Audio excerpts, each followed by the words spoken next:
May during meeting the president, he was designated by the president na dapat siya kasama doon sa 5-man committee being the Chief PNP as recommended by SILG. Ayon kay Abalos, maaaring tumagal ng 3 buwan ang pagsisiyasat ng komite. Ani Abalos, may mga opisyal pa rin na hindi nakapagsumite ng kanilang courtesy resignation. Out of 955 generals and full colonels, 12 did not comply. Pero hindi lang 12, no? Kung tutuusin nyo, isa na lang ang hindi na-comply. Why? Of the 12, 5 have already retired. So that leaves us with 7. Of the 7, 6 are retiring.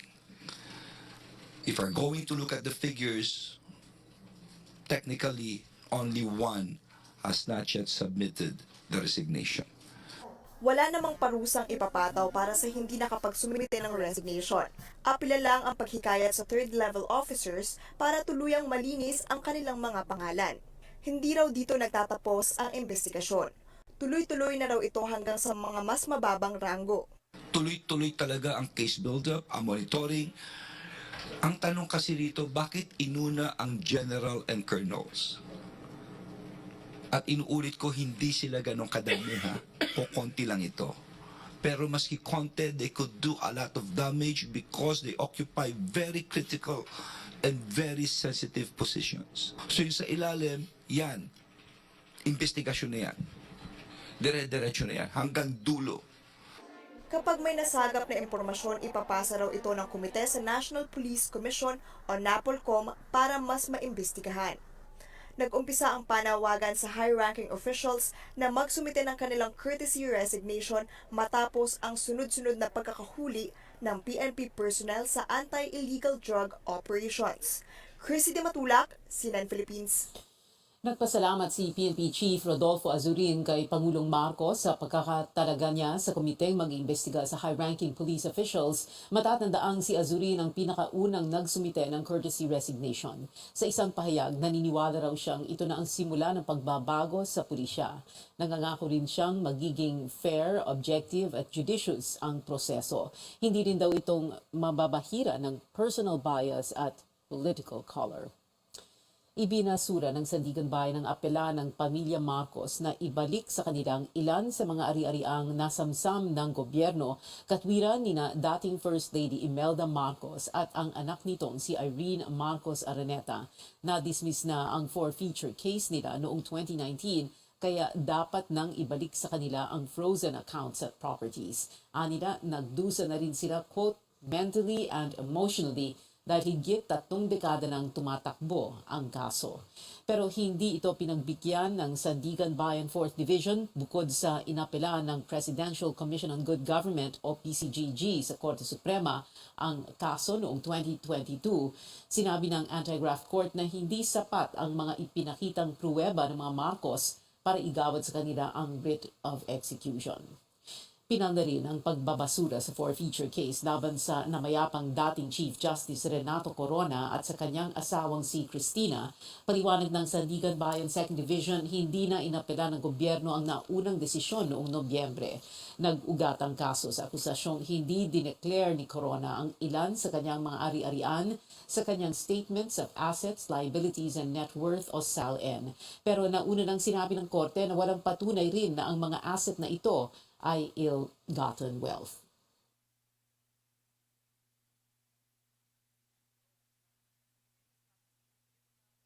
Umakyat sa pang-116 na pwesto ang Pilipinas sa 2022 Corruption Perception Index o CPI ng Global Non-Profit Watchdog na Transparency International.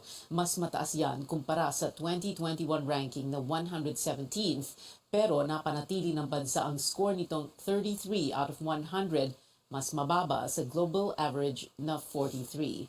Gumagamit ang CPI ng scale na 0 hanggang 100, 0 kung talamak ang korupsyon sa isang bansa, habang 100 naman kung malinis ang pamamahala. Ayon sa Transparency International, pinaka hindi kurakot ng mga bansa ang Denmark, Finland at New Zealand. Kahilera naman ang Pilipinas sa mga tinaguriang significant decliner sa Asia Pacific, kabilang ang Malaysia, Pakistan, Australia, Mongolia at Sri Lanka. Mga bansa yan na patuloy na bumabagsak ang ranggo sa listahan ng hindi kurakot. Ipinunto rin ng grupo na lumala sa Asia Pacific region ang pagsikil sa malayang pamamahayag at pagtuligsa sa gobyerno. Tila wala rin daw pananagutan ng nasa pwesto na ikinukulong ang kanilang mga kritiko.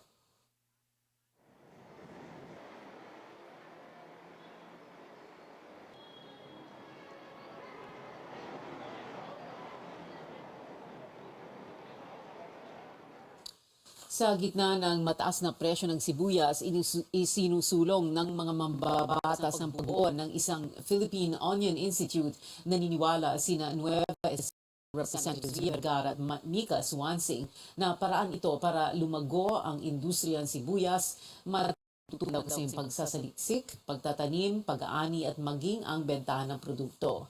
Hamon din nila na maglaan ng malaking pondo ang Agriculture Department sa onion industry. Ito ay para raw hindi umasa ang bansa sa pag-angkat ng sibuyas.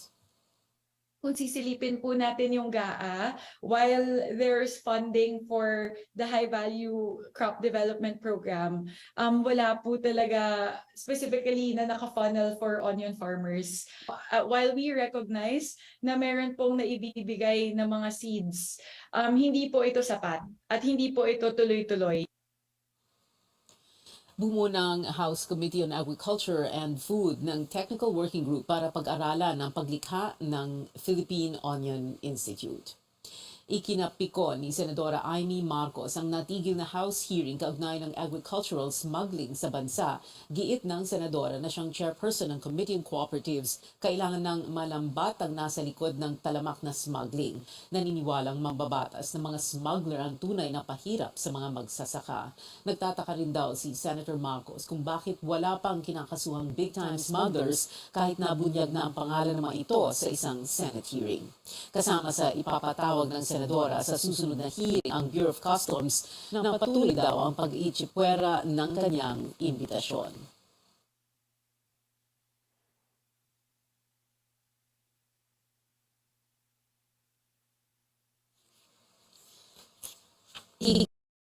Ang grupo ang nangalampag sa Senado na huwag ipasa ang Regional Comprehensive Economic Partnership.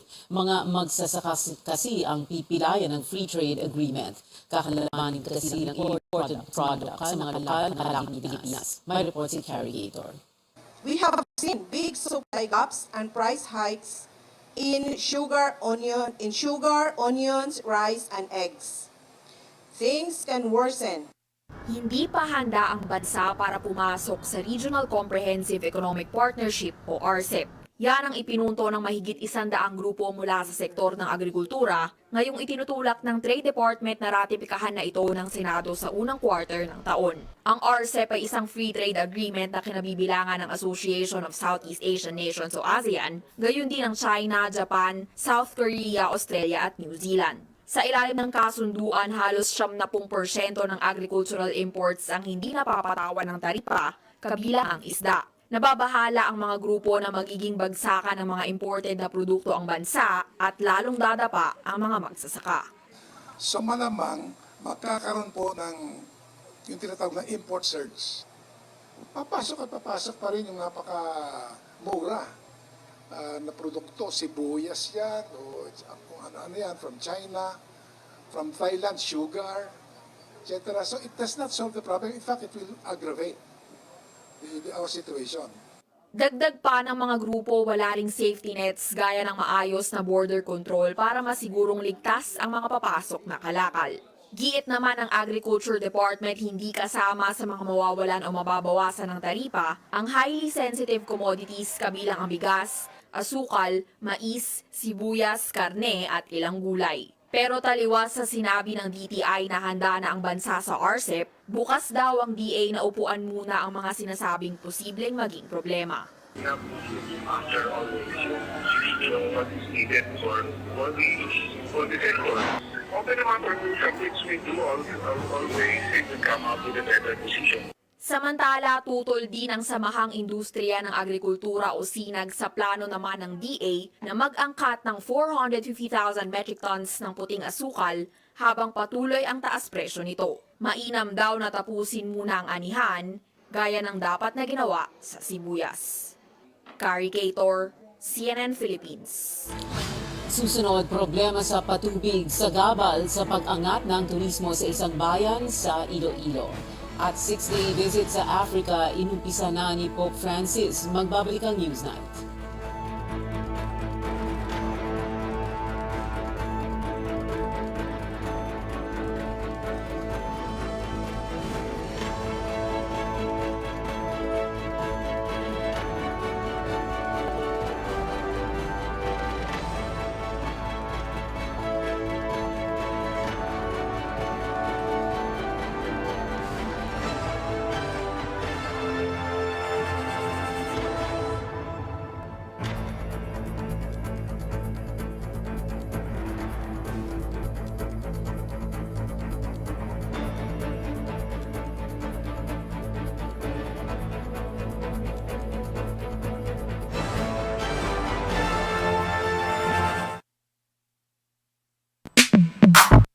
Sa panahon ngayon, ikaw ba'y sigurado? Ikaw ba'y protektado? Ang pamilya ay i-shield mo. Laban sa bakterya, i-shield mo. Laban at pati virus, i-shield mo. Shield that patay ang 99% bacteria and virus tested. Believe ang mga eksperto sa Philippine Nurses Association. Sa sakit protektado, i-shield mo. Pamilya protektado, i-shield mo. Shield Bath Soap, manufactured by ACS Manufacturing Corporation, ISO certified world-class quality. ACS.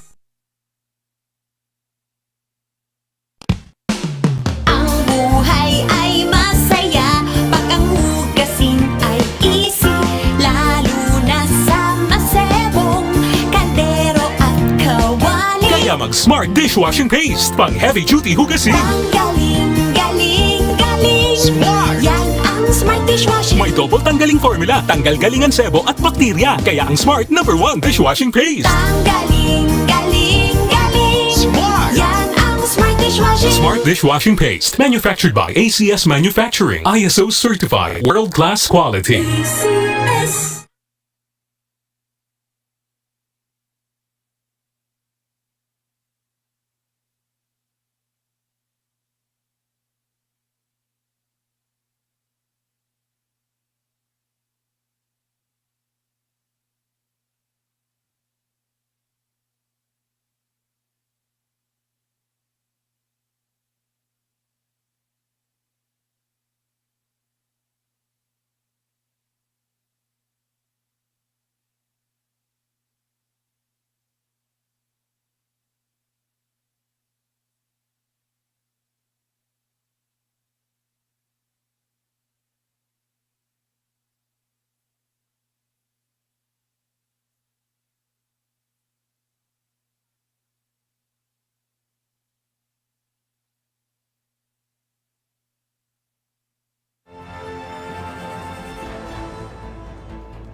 Ito ang Newsnight sa CNN Philippines. Inaprubahan ng Metro Manila Council ang isang single ticketing system para sa iisang panuntunan ng mga traffic violations sa Kamaynilaan. Ano nga bang ibig sabihin yan para sa mga motorista? May ulat ang aming senior correspondent, George Cahiles.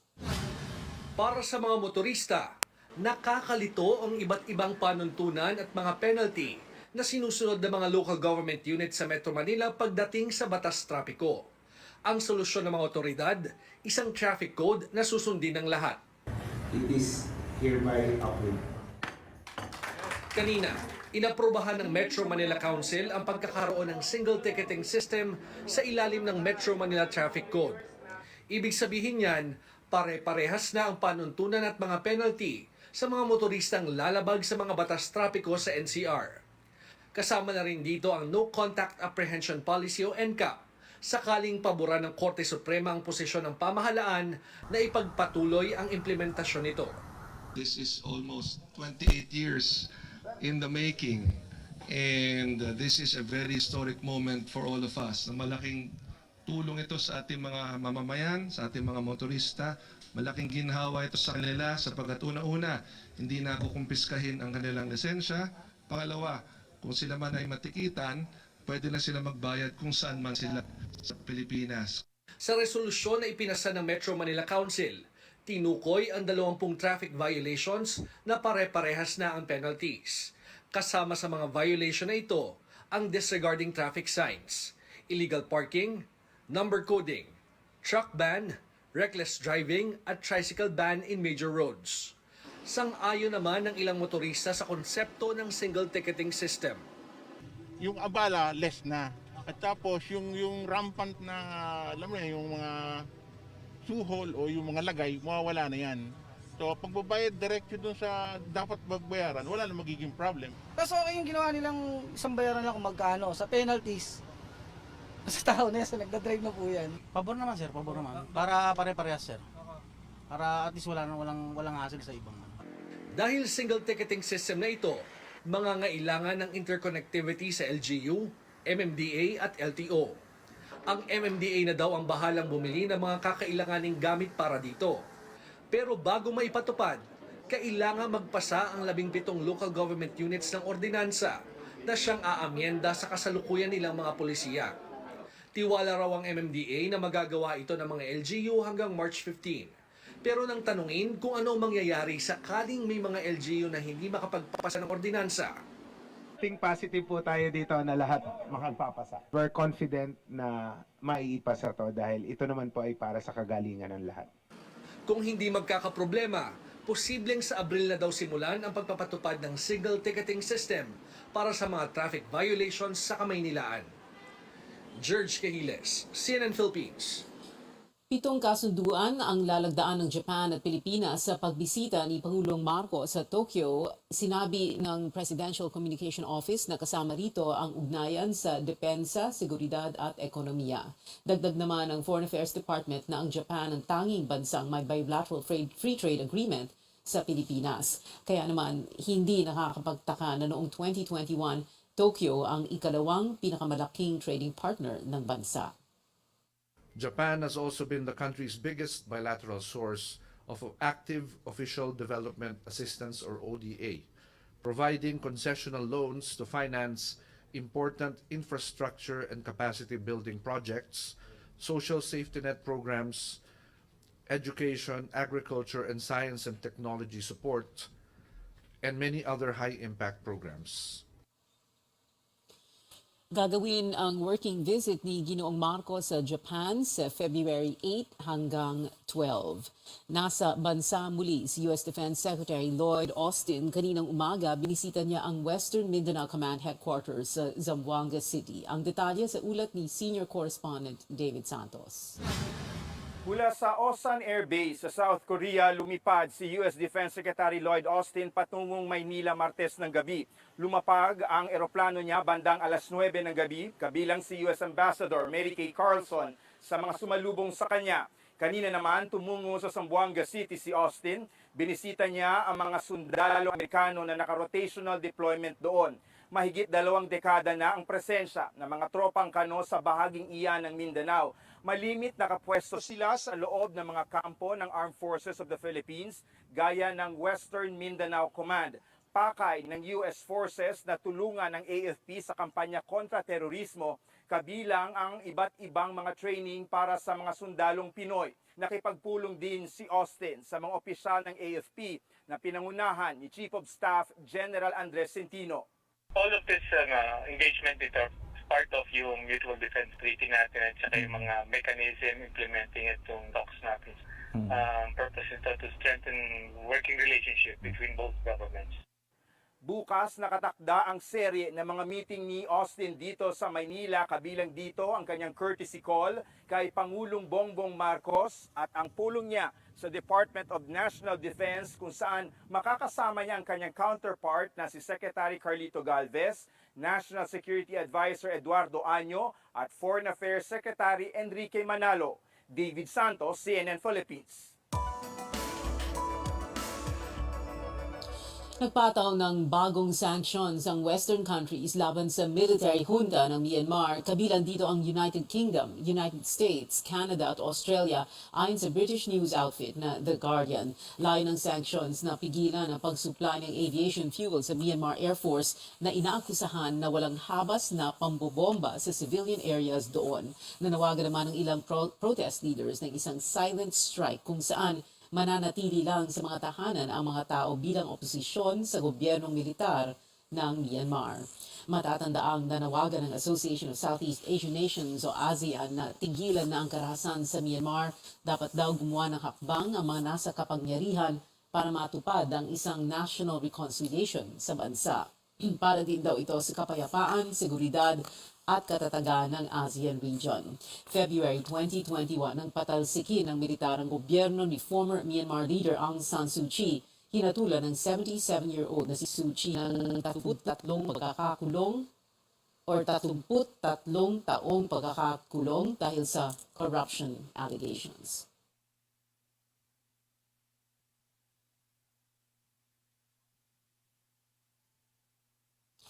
Sa Africa, binisita ni Pope Francis ang Democratic Republic of Congo o DRC, ang ikalawang pinakamalaking bansa sa kontinente. Ayon sa Vatican, halos kalahati ng populasyon ng DRC ay Katoliko. Martes doon ang lumapag ang Papal Plane sa paliparan ng Kinshasa, ang kabisera ng bansa. Ito ang simula ng 6-day visit ng Santo Papa sa African continent.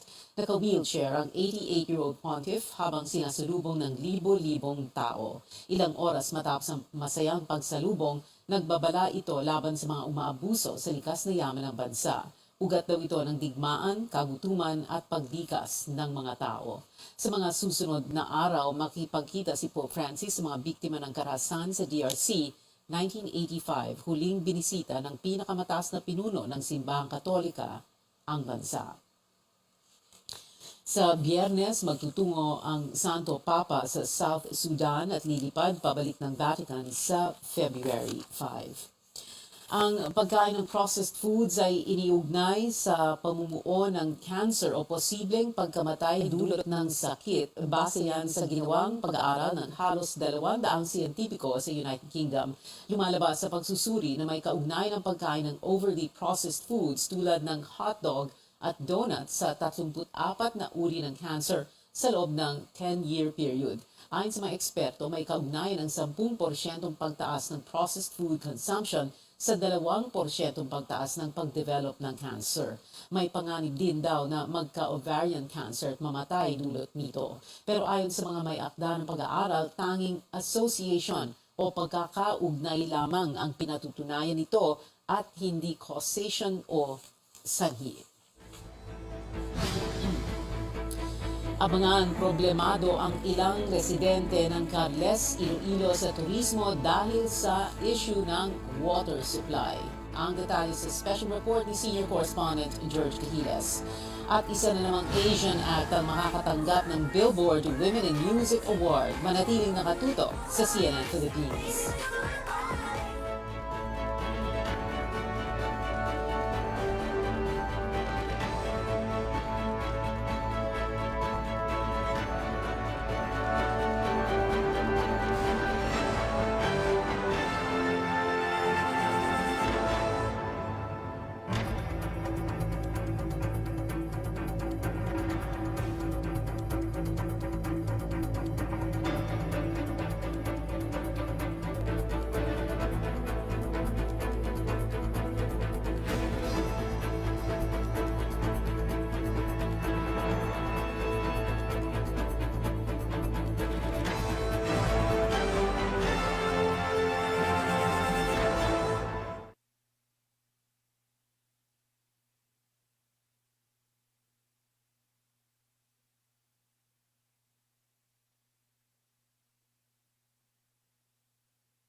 Nahibalo ka ba? Ang hustong paglabay sa basura mahinungdanon. Kinituhod kay makatabang kini nga malimpyo ang atong palibot o maprotektahan ang atong panglawas. Tabangan ta ang atong palibot alang sa maayong kaugmaon. Usa ka mahigalaong mensahe gikan sa RPN DXKO Teleradyo.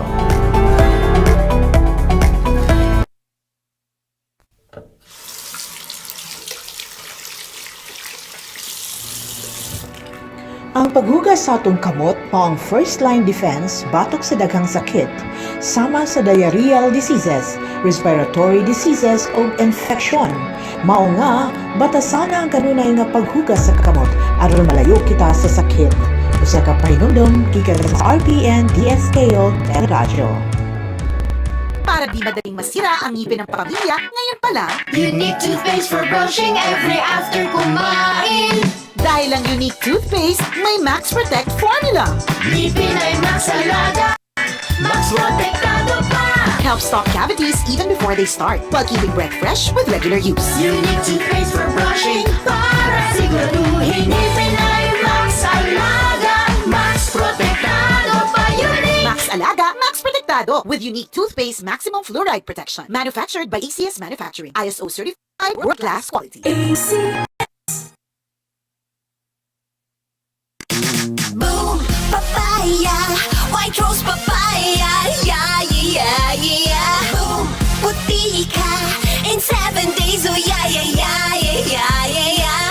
White rose papaya. New White Rose Papaya na ay double whitening sa papaya extracts and vitamin B3. Clinically proven yung makaputi in as early as 7 days with regular use. Boom, puti ka, white rose papaya, yeah, yeah, yeah, yeah. Papaya puti, papaya fast. White Rose Papaya with vitamin B3. Manufactured by ACS Manufacturing Corporation. ISO certified world-class quality. ACS.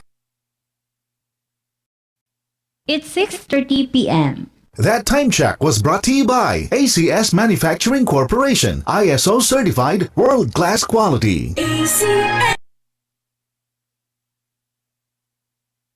At ang miyembro na siyang tutulong sa komite na makakuha ng pinakabagong intelligence report, si PNP Chief General Rodolfo Azurin. Matatandaang sinabi ng PNP na hindi ito manghimasok sa gagawing investigasyon. Pero ayon kay PNP PIO Chief Police Colonel Red Maranan, si Pangulong Marcos mismo ang pumili kay Azurin. Ang pangalan siya Azurin was not included in those 22 names, But during their meeting with the President, he was designated by the President na dapat siya kasama doon sa 5-man committee being the Chief PNP as recommended by SILG. Sa isang press briefing, sinabi ni Interior Secretary Benher Abalos na ang panlimang miyembro ng komite ay hindi isa sa publiko base sa naging desisyon nito na itago ang kanyang pangalan. Ayon kay Abalos, maaring tumagal ng 3 buwan ang pagsisiyasat ng komite. Mababawasan ang utang ng bansa kung maisa sa batas ang Maharlika Investment Fund. Yan ang ibinida ng National Treasurer sa unang pagdinig ng Senado sa panukala. Pero para sa isang senador, maraming butas ang Maharlika Bill at hindi lulusot ang kasalukuyan nitong bersyon. Narito ang report ni Amor Santos. I thought this was important to them. And they wanted us to rush this. The least we would require would be their presence. Ikinagalit ni Senador Cheese Escudero na wala si Finance Secretary Ben Jocno nang simula ng unang pagdinig ng Senado sa Maharlika Investment Fund. Sa ilalim ng panukalang batas, ang Secretary of Finance ang magiging chairman ng Board of Directors ng Maharlika Investment Corporation na siyang mamamahala sa pondo. 30 minutos pagkatapos ng pahayag ni Escudero, dumating si Jocno. Saktong kinukwestiyon ni Senador Risa Ontiveros kung bakit hindi na lang ipaubaya ang pag-i-invest sa mga existing na korporasyon. Sagot ni Jocno, mas mabilis matatapos ang big-ticket infrastructure projects kapag gamit ang Maharlika Fund. For example, nag-allocate po halimbawa kami ng 1 billion for this project. Pagdating po sa Congress, kinakat po ng Congress, no? Nadidisrupt po yung mga right of way na dapat nabili na ng kinakat ng Congress, hindi nyo magagawa kagad yun. Sabi ni National Treasurer Rosalia De Leon, liliit din ang utang ng bansa kung sa halip na mag-loan, Maharlika Fund ang popondo sa mga proyekto. Nakikita niyang posibleng mag-quadruple ang pera, tulad daw ng nangyari sa Indonesia. Anya, nasa 100 bilyong piso ang paunang kapital. Bukod sa 75 billion pesos mula Land Bank at Development Bank of the Philippines, may contribution din ang Bangko Sentral at iba pang korporasyon. Pero kinwestiyon ni Escudero kung bakit hindi nakalagay sa panukalang batas ang eksaktong halaga. Anything that's unclear is always prone to mismanagement and abuse. Pinuna naman ni Ontiveros ang para sa kanya'y magaan na parusa para sa mga lalabag sa batas. Ridiculously napakababa, considering na yung Maharlika Investment Fund mag-handle ng billions of pesos. Ni walang forfeiture ng ill-gotten wealth in favor of government. Walang perpetual disqualification, walang provision sa event na yung funds invested ay gamitin sa money laundering. Sagot ni Jokno, pwede raw itong i-amend ng mga mambabatas. Pero hindi raw dapat maparusahan ang mga opisyal ng board kung malugi ang investment kung talaga namang masama ang ekonomiya. During bad times, ipoprosecute po natin. Napaka-hirap naman siguro nun. What we can do is just choose the best and the brightest who will manage the fund, no? And trust that they will do the right thing. No? Para kay Escudero, hindi dapat Secretary of Finance ang chairman ng board. Bukod kasi sa marami na siyang trabaho, conflict of interest daw ito dahil siya rin ang chairman ng Land Bank. Naniniwala si Escudero na hindi lulusot sa Senado ang Maharlika Bill sa kasalukuyan nitong bersyon. Hindi ako tutol sa pagtatayo ng isang sovereign fund. Pero ang panawagan ko sa gobyerno at administrasyon, pag-aralan naman sana muna ng husto. Mga 2 buwan na itong dumadaan sa proseso pero napakarami pa ring butas, napakarami pang tanong. Iginiit naman ni Senador Mark Villar, chairman ng Committee on Banks, na hindi mamadaliin ang mga pagdinig para marating ang anyay best version possible. Para sa susunod na hearing, hiniling ni Senate President Pro Tempore Loren Legarda na magpresenta ang economic team ng administrasyon tungkol sa pagkakaiba ng Maharlika Fund at Sovereign Wealth Fund ng Norway na nagtala ng malaking pagkalugi noong nakaraang taon. Amor Santos, CNN Philippines. Magtatalaga ang Kamara de Representante ng caretaker para sa unang distrito ng Valenzuela matapos manumpa ang congressman nitong si Rex Gatchalian bilang bagong Social Welfare Secretary. Ayon kay House Speaker Martin Romualdez, kukonsultahin nila si Gatchalian at ang political party nitong Nationalist People's Coalition para sa kanilang rekomendasyon. Dagdag ni Romualdez, idedeklara ng bakante ang posisyon ni Gatchalian sa Valenzuela sa tamang panahon. Kapag nangyari ito, maaari na magsagawa ng special election sa distrito.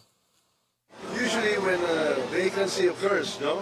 Such as in the case where Congressman Rex Gatchalian has been appointed and has now taken his oath as the Secretary of the DSWD, there's a vacancy, so there will be a caretaker for the duration of his absence. For we will decide that with Congressman Rex Gatchalian, and usually I also consult the party from which he comes from.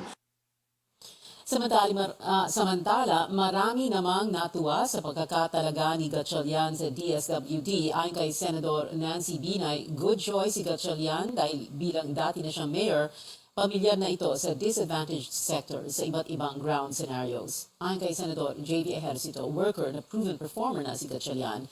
Sang-ayon naman si Senador Sani Angara, tiwalang magiging mabuting kalihim ng DSWD si Gatchalian.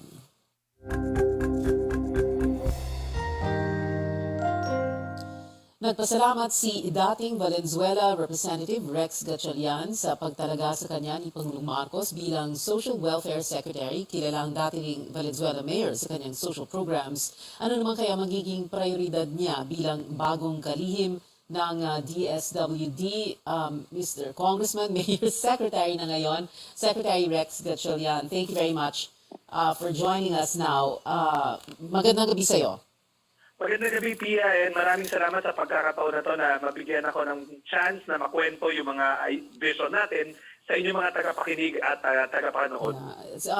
Secretary Rex, no, ang daming surprise oath-taking sa Malacanang, tsaka always sa gabi. Anong nangyayari? Bakit gano'n nangyayari? What happened? What happened to you? Tell us the story. Pia, actually, let me just qualify, hindi gabi yun, hapon. Ay, hapon. Yung lumabas. Nung camera. Okay, lumabas lang ang balita nung gabi na. Okay, sige. Yes. Alright. Pia, actually, let me just backtrack, atras tayo ng konti. Sige. Sometime mga December, nung napakante yung posisyon, may mga kaibigan na nakatrabaho ko in my 15 years in public service, 6 na taon bilang kongresista, 9 years bilang mayor, na nagsabi na i-recommenda nila sa Malacanang, sa Pangulo, na ilagay ako sana doon sa listahan ng mga kinoconsider. Siguro sila yung mga somehow nakakita ng ganda naman sa ginawa natin sa lungsod ng Valenzuela. Sabi nila baka pwede ma-scale up. So sana nila ilagay lang natin yung pangalan mo as somebody who para masama sa mix ng mga pinag-aaralan. Then yesterday morning, after siguro, I'm sure after 1 month of vetting yung mga tao na nandun sa listahan, masusing pinag-aralan, nakakuha ako ng tawag nung umaga na kung pwede ako pumunta sa palasyo para makapag-usap kami ng Pangulo tungkol dito sa posisyon na to. And that happened sometime in the afternoon. And bago ko ikwento yung vision naming dalawa sa ahensya na to. How long yung, gaano katagal yung, or kaikli yung usapan ninyo ni Presidente? Mahaba-haba rin. The President is a very busy person, pero talagang alam ko ang social welfare ay malapit sa kanyang puso. Lagi niya yung paulit-ulit na sinasabi noon pa man. Kaya we had a long talk, no? At napag-usapan namin yung vision naming dalawa na nagkakatugma naman. And then, dahil nga nagkaroon ng meeting of the minds, ang sinabi niya, importante na kagad mapuno yung posisyon na. So kung pwede na gawin na rin namin, ipa-prepare na yung documentation at kung pwede ako mag-quote na rin para immediately I can assume at mag-meet na at makagalaw na. Kasi lahat ng departamento importante, pero ang social welfare talagang napaka-importante kasi maya may mga iba't ibang mga nangyayari na kailangan ma-address ng departamento. So yun na, last night, yesterday afternoon, I took my oath also. Kagabi na break yung news. And officially, when I took the oath of office, I resigned immediately as congressman of the 1st District of Valenzuela. And ngayong hapon, formal akong pumunta sa Kamara. Ito, kakalabas ko lang para formal na magpaalam sa aking speaker na naging inspirasyon natin sa pamumuno over the years. Marami ako natutunan kay Speaker Martin. So I bade Speaker Martin and the colleagues farewell. And I also went to see the committee chairman ng Committee on Social Welfare sa Lower House, si Congresswoman Vergara, para magsimula na kami ng mga iba nilang sinusulong na polisiya na pwede namin pagtulungan. Okay, so let's laser focus tayo dun. So ano yung magiging priorities mo as DSWD Secretary? It's a shared priority namin dalawa. Shared priorities namin dalawa ng Pangulo, hindi lang sa akin. Ang napag-usapan nga namin, una, very concerned yung Pangulo na ang climate change na nangyayari, nag-iba yung weather patterns. Dati, nape-predict natin kailan ng rainy season, kailan ng dry season. So yung, kumbaga yung response ng relief operations, nakakapaghanda tayo. Napansin natin recently, nagkakaroon ng habagat kahit na hindi dapat umuulan. Like ngayon, sa Eastern Visayas, grabe yung ulan. So sabi nga niya, ang concern niya talaga is, dahil hindi na ma-predict ang sama ng panahon or ang kalamidad, di man talaga ma-predict but you can somehow manage it before. Ang naging usapan namin, paano magiging mas responsive ang DSWD. Ang naging panukala ko, which sabi nga niya, yun ang iniisip niya, ako kasi I will draw from my experience as a local chief executive. Sa Valenzuela, ang natutunan ko, dapat omnipresent o laging present ang pamahalaan sa ganyang pagkakataon before, during, and after. So, sa lawak ng Pilipinas, sabi ko kay Presidente, dapat mag-set up tayo ng mas maigi pa na logistics setup. When I say logistics, yan yung warehousing, yung transport ng goods. Pero ang kakaiba na pinapropose ko, let's look at it on a more micro level. Meaning, example, kung ngayon regional ang distribution points, di ba? Sabi ko dapat hatiin natin sa mas maliliit pang sektor. For instance, may mga probinsya tayo tulad ng Pangasinan, Isabela, Quezon, na kung tatahakin mo from one point to another, kulang ng isang buong araw. So kung manggagaling siya sa central part ng lugar at dadalhin mo yung goods, talagang napakatagal. So I was going to say, what I said was, dapat hatiin natin into bite-sized geographic areas wherein instead of one central location ng warehousing and packing, dapat multiple sites. Para you can be omnipresent faster. And then we work with third-party logistics companies to make sure na, kasi kulang naman talaga ang sasakyan ng pamahalan. But we can tap these private sector, third-party vendors to shuttle these goods, di ba? Oo. This is the age of farming out, and we know the private sector can do it better. Right. Ang punto ko doon is make it bite-sized para talagang mabilis ang response, which the President said tama nga. Okay, In okay. short, Pia, it's a superior logistics program that we're looking at. After Alright. all, calamity management and relief operations is about Alright. logistics. All right. Rex, we don't have, sorry, Secretary Rex, we don't have that much time, but I have 3 more questions. So first, and I hope you can answer very briefly, what are we going to do about the 4Ps? Okay, Pia, I will reserve my comments in that. I hope you Okay. understand na Alright. unang araw ko lang ngayon, nag-meeting kami ng mga USEC. Bukas buong araw kami mag-briefing program by program, Alright. section Alright. by section. Pero one thing I can tell you though, ako naniniwala ako na dapat talaga sa lahat ng programa, una, yung database pinag-aaralan natin mabuti. Yung That's base true. list. Right. Dapat malinaw ano ang criteria. Pangalawa, dapat may mga index tayo of success measurement. Sa 4Ps kasi, that's an educational fund. Tinutulungan natin sila na to make sure na yung mga bata makapag-aral. Dapat makorrelate natin yan na gumaganda ba ang literacy rate ng ating bansa o those age levels, di ba? If not, how do we know na yung pera na is achieving its goal? Ang sabi ko nga kanina sa mga USEC, bawat programa natin, dapat may mga index tayo, may sukatan tayo. If we're trying to fight hunger, hunger should go down. Yung survey ng FWS quarterly should go down. So doon, sabi ko lang sa 4Ps, una, yung database, linisin natin. Which, salamat kay Secretary Tulfo, sinimulan niya ng linisin yun noon, hindi lang Yes. yan natapos. Yes. So yun, titignan natin, and we have to measure carefully. We cannot keep on doing the same thing over and over if it's not affecting an index. If it's not a positive result, kundi wasteful spending, di ba? Hindi ko sinasabing wasteful spending ang 4Ps, ha? Ang Right. sinasabi ko lang, sukatin natin ng maayos. Okay. Okay. We are expecting an election, of course, in Valenzuela to search for your replacement. No, meron ka na bang or your party? Do you have a quote unquote candidate in mind, or is that something that's gonna come a little bit later? Yeah, I think ang mas importante is we fill the void right now. That's why I think ang nasabi nga ng speaker is magtatalaga ng caretaker. Yung partido namin dahil partido and myself, we went to the speaker and explained to him kung sino yung mga potential na mga nominees. And of course, the speaker will have to choose. Importante doon, okay. Pia, I can assure the Valenzuelanos that the district office is running without me. Okay, It's okay. a professional setup and a caretaker will be there soon. All right. Can you give us a name for the caretaker? I cannot because I cannot Okay. preempt the speaker's Okay. decision. All right. We gave him a list of nominees. Okay, one last question. No? Ang daming, there's a lot of good feedback dun sa announcement na ikaw ang next Social Welfare Secretary. Ang daming mga senador who were saying that they're pleased with your appointment. At the same time, I wanted to read this tweet very quickly of Senator Ping Lacson. He says, and we quote, William Gatchalian, despite his handicap in golf or whatever else, raised his children, Win, Wes, and Rex very well. Those are good words for you, your brothers, and your father. What does your father say about this?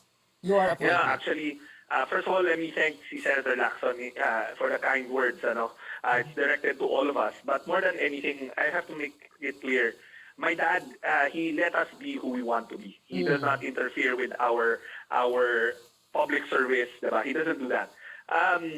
Ang akin lang, he provided the avenue for us to pursue things. I have a sibling who's not in politics actually because he decided to stay in the family business. So ang importante sa akin is the avenue to be what you want to be. And he gave us the avenue to serve the country. Yeah, I will not lie. My father has capacity in the sense economically. So I don't have to worry about that. I can work for the country without thinking kung saan ako kukuha ng panggastos sa sarili ko, di ba? Kasi mas paano, may pondo naman na yung pamilya. So, I'm very thankful for that. Kasi malaking baggage out of my mindset yun, na thinking, where will I get my next paycheck, di ba? When your family has means, then I can pursue the things that I want to pursue. In my case, I've been pursuing public service and I can dedicate my time or my personal resources to it. All right. Rex Gatchalian, the new Social Welfare Secretary. Sir, thank you very much for being with us tonight.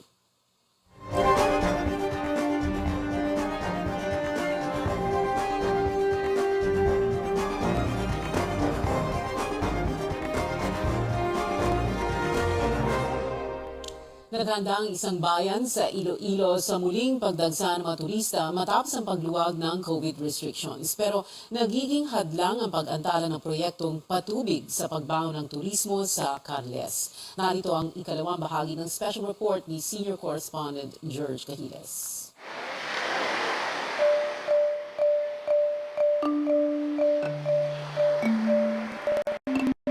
Pinagmamalaki ng bayan ng Carles sa Iloilo ang mga isla ng Gigantes at Sicogon na napaliligiran ng mapuputing buhangin at maasul na tubig. Unti-unti na raw nagbabalikan ng mga turista na magluwag ang mga restriksyon sa pagbiyahe. Pero para sa mga turista, mahalaga malinis na tubig sa mga lugar na kanilang pupuntahan.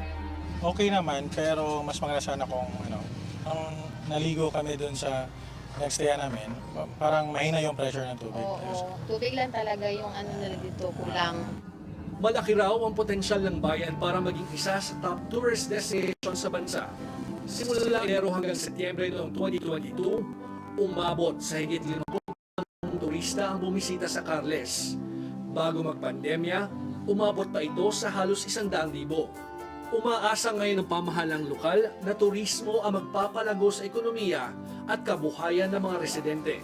Unang problema sa tourism, yung mga resorts owner namin, don't have the quality water. Ang mga tubig na pinaliligo ng mga turista, yung parang may malaki ang total, yung TDS, dissolved solid niya.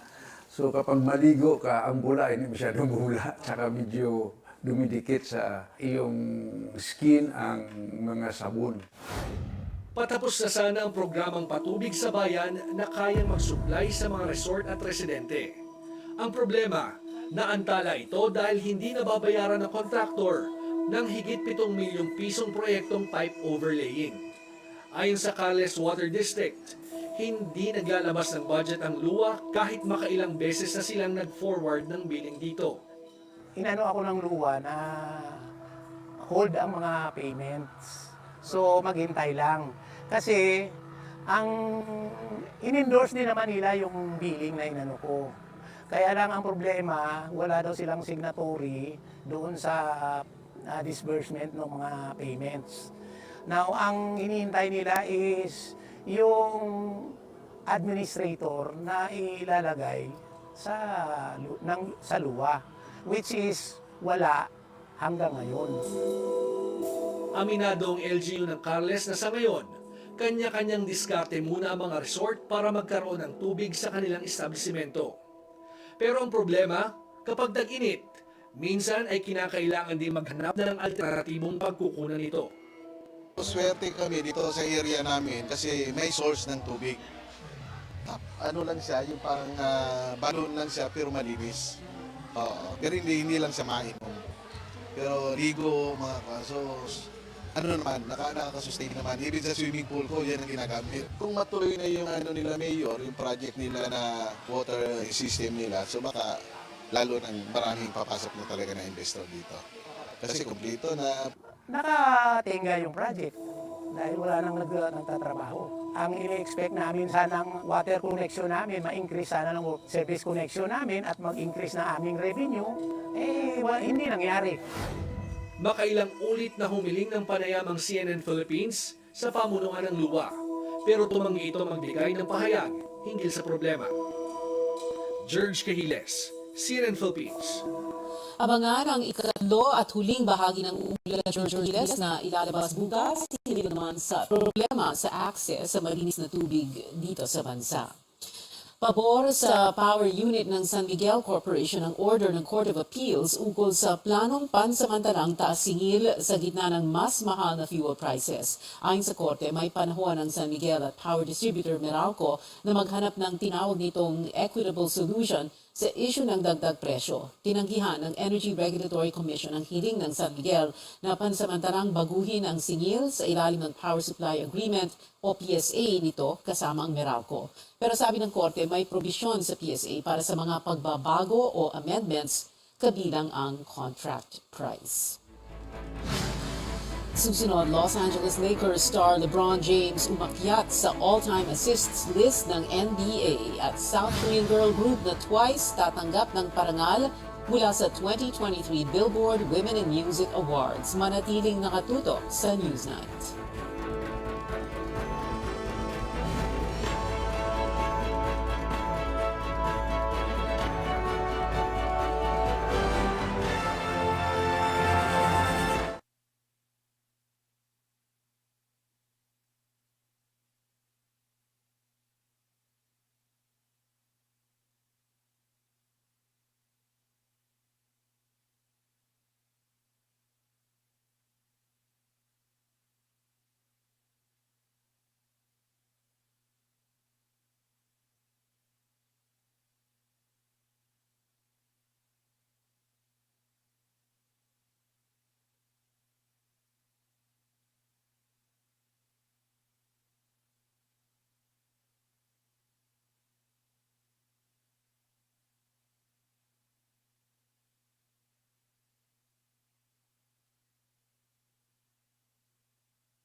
Ito ang Newsnight sa CNN Philippines. Nagbigay ng pahayag si Philippine Women's Volleyball Team Head Coach Jorge Souza de Brito sa kumakalat na umano'y lista ng players para sa 32nd Southeast Asian Games sa Cambodia sa Mayo.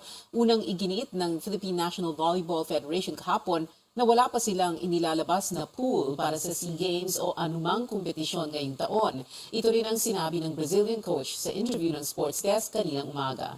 Ani de Brito, iba't ibang players ang dumadalo sa ensayo ng national team pero wala pa rin daw silang napipili mula sa mga ito. A lot of players, they will go there to train with us. Every time they can, they be allowed for the clubs. But it's not a final lineup. This is not a pool yet. If I had to make a pool, for sure you'll not be only 20, you'll be much more. Many more players of value that you can use. Nais ni De Brito na umabot sa podium ng SEA Games ang National Volleybells matapos ang 4th place finish nila noong isang taon. NBA naman, dalawang all-time NBA assist leaders ang inuusan ni Los Angeles Lakers superstar LeBron James ngayong araw sa 129-123 overtime win ng Lakers sa New York Knicks. May 308 assists list. Una niyang nabasa 10,304 assists ni Mark Jackson. Kasunod si Steve Nash na may 10,335, 28 points, 10 rebounds at 11 assists. Ang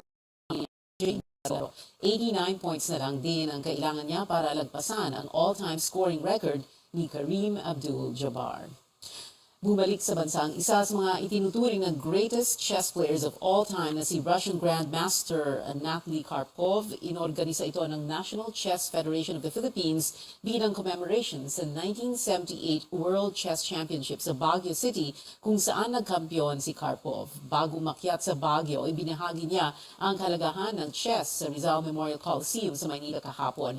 Nakasama niya dito ang fans at chess players, kabilang ang unang Grandmaster ng Asia na si Eugene Torre na nakalaban niya noong 1976. Chess is very important not only for success in chess but also how to develop your thinking abilities. Chess helps to organize your body, yourself physically, and grandmasters normally they can play other sports and so they can keep the pressure of chess game for during the whole game for hours. I am happy that many of our young players are here because I think this is once in a lifetime experience. I doubt if this will ever happen again. This will benefit Philippine chess. Ang 71-year-old Grandmaster, World Chess Champion mula 1975 hanggang 1985, 3-time FIDE World Champion din siya at 6-time winner ng Chess Olympiad. May bagong parangal na matatanggap ang isang K-pop girl group bilang female powerhouses dahil sa laki ng kontribusyon nila sa musika. Ang detalye niyan at iba pang showbiz updates hatid sa ating ni Sam Sagwani. Sam. Pia, siguradong nagdiriwang ang onces o fans ng Twice dahil matatanggap ng grupo ang Breakthrough Award sa Billboard Women in Music event. Magpe-perform din ang girl group sa award night sa March 1 sa Los Angeles, California sa USA. Sila ang pangatlong Asian act na kinilala ng event matapos ang Filipino-American artist na sina Olivia Rodrigo at Her. Nakatanggap sila ng honors noong nakaraang taon.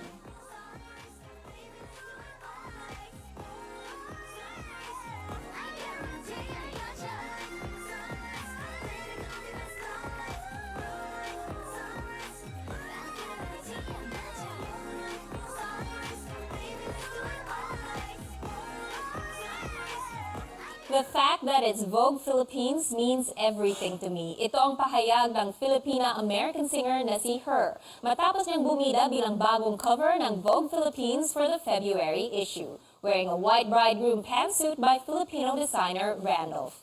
Sa kanyang cover story, ni-reveal ng 25-year-old award-winning actress the stories behind her music as well as her music career growth. Recently, ginampanan ni Her ang role ni Belle sa 30th anniversary TV special of the beloved Disney film na Beauty and the Beast. Balitang K-pop, muli babalik sa bansa ang boy group na Wavy para sa Phantom Fan Meeting sa Araneta Coliseum sa Quezon City. Mangyayari yan sa March 26. Ngunit hindi lahat ng miyembro ay makakadalo, particular sina Winwin at Lucas. Dati nang nag-perform sa bansa ang grupo sa iPopU 2022 event noong Oktubre. At yan ang updates para sa Showbiz Spotlight para sa araw na to. Balik sa iyo, Pia. Maraming salamat sa iyo, Sam Sadwani. Buhay na muli ang Panagbenga Festival sa Baguio City. Matapos ang 3 taong break dahil sa pandemya, nagbukas ang selebrasyon na may temang A Renaissance of Wonder and Beauty sa Panagbenga Park ngayong araw. Masusulyapan sa isang buwang pagdiriwang ang street dances, float parades at makukulay na flower displays. Hanggang March 5 ang iba't ibang aktibidad ng festival. At mula sa seryosong sesyon na bago ang mga senador ng dahil sa eksenang ito. Mr. President, together with each and every member of this body, I would like to warmly welcome our colleague and my seatmate, Senator Cheese. First time in a long time we've seen that smile on his face with a wonderful aura. And I think if there's anything we learn from this, love is worth fighting for. Yes! Love is worth fighting for. Yan ang kilig na sambit, as you heard, ni Senadora Grace Poe para ito sa kanyang seatmate, tulad ng kanyang sinabi na si Senator Cheese Escudero. May cheesy na welcome ang Senate kay Cheese. Unang napabalitang nagkalabuan sina Escudero at asawang si Hart hindi ng heartbreak nang alisin ni Hart ang surname na Escudero sa kanyang social media. Ginulat na lang ng couple ang publiko sa cheesy nilang reunion noong New Year. At iyan ang mga kailangan ninyong malaman ngayong Miyerkules, February 1, 2023. Uy, finally it's February kasi akala ko January 32 sa haba ng January. Magkita-kita ulit tayo mamayang alas 8 sa Pulse as usual. Dito pa rin sa CNN Philippines. Ako si Pia Ontiveros. At ito ang Newsnight.